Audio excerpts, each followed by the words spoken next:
Le doy la bienvenida para continuar en el análisis al investigador asociado al Programa Universitario de Estudios del Desarrollo, Héctor Nájera Catalán. ¿Cómo estás, Héctor? Bienvenido, buenas tardes. Estoy muy bien, muchas gracias. Buenas tardes a ti y a toda la audiencia. Bien, el día de hoy se dan a conocer cifras sobre la pobreza en México por parte del Coneval. Primero, pues ahora sí que como primera pregunta, ¿qué lectura te da las cifras y lo que se está manejando sobre el incremento de la pobreza entre el 2018-2020? Llega a 3.8 millones de personas, la pobreza extrema, la que más se reporta como un incremento. ¿Qué te dicen estos números? Bueno, primero que nada hay que tomar en cuenta que las cifras corresponden no a todo 2020, sino llegan hasta el tercer trimestre de 2020. Sabemos que derivado de la pandemia todavía hemos vivido una serie de episodios económicos bastante difíciles, y considerando, digamos, ese espacio de tiempo al tercer trimestre de 2020, pues lo que vemos, lo que reflejan los datos, es lo que se anticipaba a partir de varias estimaciones, donde íbamos a ver un aumento en pobreza multidimensional de 2% y un aumento en pobreza por ingresos también. Estos son del orden del 3%. Una de las características más importantes de estos datos del Coneval, que muestran cambios 2018 a 2020, si alguien se pregunta por qué no tenemos datos sobre los periodos anteriores, es porque en 2018 hubo un ajuste a la metodología que ya estaba previsto desde antes. Pero algo muy característico de los datos actuales es que la distribución a nivel estatal es muy distinta a lo que habíamos observado en años anteriores. Esto principalmente derivado de la pandemia y de estados que resultaron claramente perdedores por el tipo de la composición de la economía que tienen, estados que dependen fundamentalmente del sector servicio y del comercio. De la manera más notable, Quintana Roo y Baja California Sur tuvieron incrementos de más del 10% en pobreza multidimensional, cosa que no se había visto en estos estados. De hecho, estos estados eran de los que se venían comportando bastante bien en los últimos años. Sí, de hecho se comparaba el crecimiento económico Baja California Sur, recuerdo en el 2018, antes de que empezara, con algunas ciudades, inclusive países como China, por la cantidad poblacional. Bueno, primero entendamos entonces, tercer trimestre del 2020. Me parece entonces que si este estudio se sigue, bueno, cuando tengamos los datos, esta pobreza va a seguir, es decir, va a seguir incrementándose conforme iba avanzando la crisis del COVID-19 y la crisis económica, teniendo en cuenta que en su momento, cuando tengamos los del cuarto trimestre del 2020, tendremos números peores. Desafortunadamente no tenemos cifras de corto plazo de pobreza. Lo que tenemos son cifras cada 2 años de pobreza, y salen con bastante rezago. Es verano de 2021 y tenemos datos del verano pasado de 2020.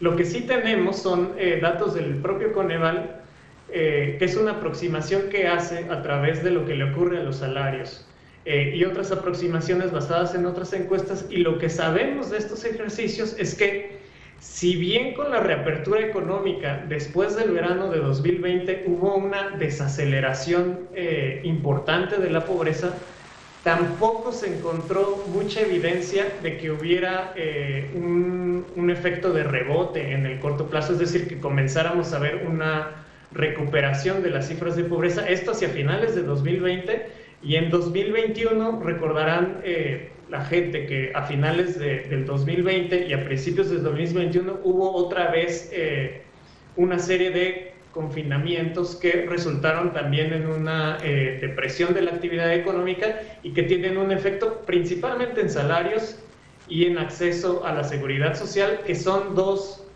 de los aspectos más importantes, son dos de los aspectos que dictan las tendencias de pobreza que observamos.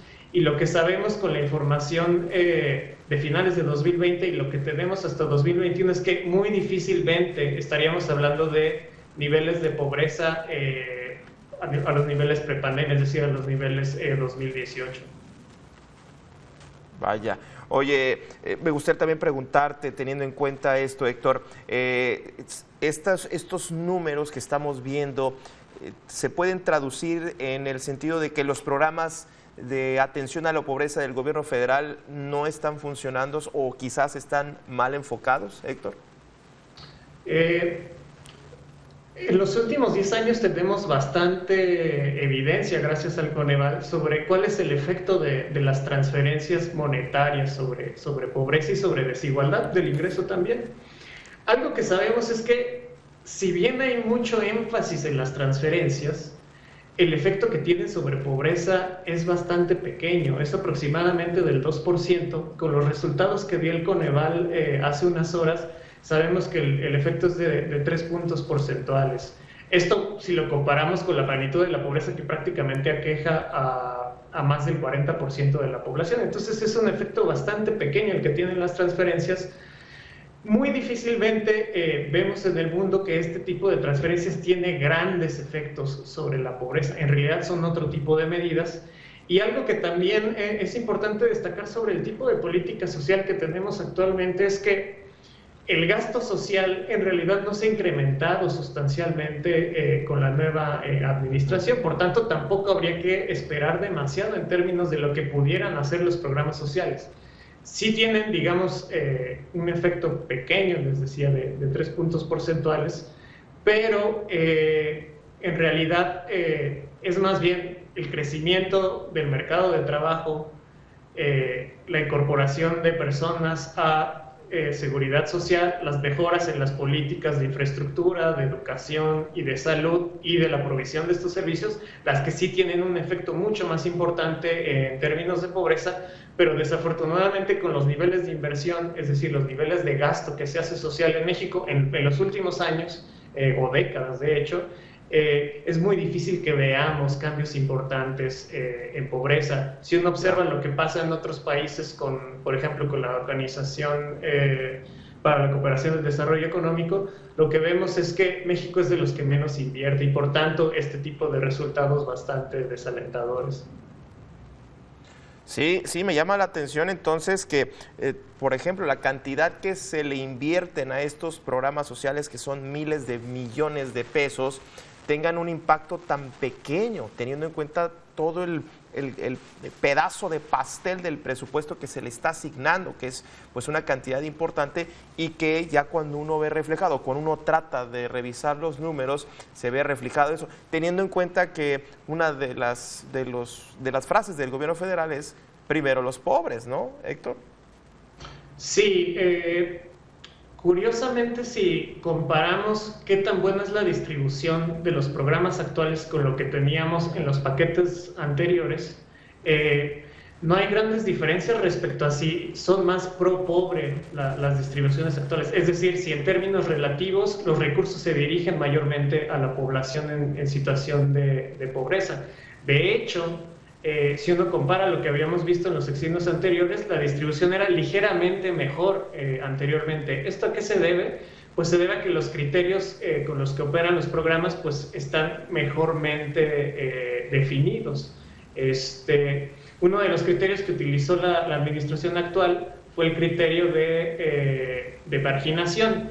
Efectivamente, la marginación es mucho más alta en áreas rurales que urbanas, pero 7 de cada 10 personas viven en áreas urbanas. Entonces uno podría sesgar los recursos a áreas cuyo en números absolutos no tienen tanta población pobre como las áreas rurales, que si bien tienen una pobreza mucho más extrema y mucho más profunda.